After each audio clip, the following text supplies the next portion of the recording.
નમસ્કાર. નરેશ પટેલે કર્યો ખેલ ખાત્મા. નરેશ પટેલે નિવેદન આપતા કહ્યું કે ચૂંટણીના દિવસોમાં આ બધું આવવાનું સ્વાભાવિક છે. ઉમેદવારો એકબીજા પર કોઈ પત્રિકા, કોઈ ઓડિયો, કોઈ વિડીયો વાયરલ કરે તે સામાન્ય છે. ચૂંટણીમાં આવું બધું બનવાનું જ છે. લેવા પટેલ સમાજની સંસ્થા ખોડલધામ મોટી અને જવાબદાર સંસ્થા છે. લોકસભાની ચૂંટણીમાં નરેશ પટેલ મતદાન કર્યું હતું. તેમણે કહ્યું કે લોકશાહીનો મોટો પર્વ છે. વિશ્વની સૌથી મોટી લોકશાહી ભારત છે. દરેક મત આપે અને લોકશાહી જીવંત રાખે તેવી અપીલ કરું છું.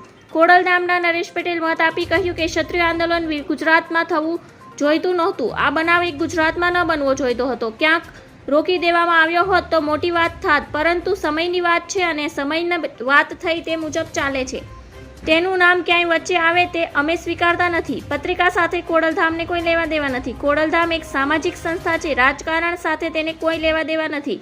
લેવા પટેલ અને કડવા પટેલો વચ્ચે વૈમનસ્ય ફેલાવવાનો આરોપ લગાવવામાં આવ્યો હતો. કોંગ્રેસના ઉમેદવારના સમર્થનમાં લેવા પટેલ સમાજને ઉશ્કેરવાનો આરોપ લગાવ્યો હતો અને પોલીસ કમિશનર સમક્ષ જવાબદારો સામે તાત્કાલિક પગલાં લેવા માંગ કરાઈ છે. ધન્યવાદ.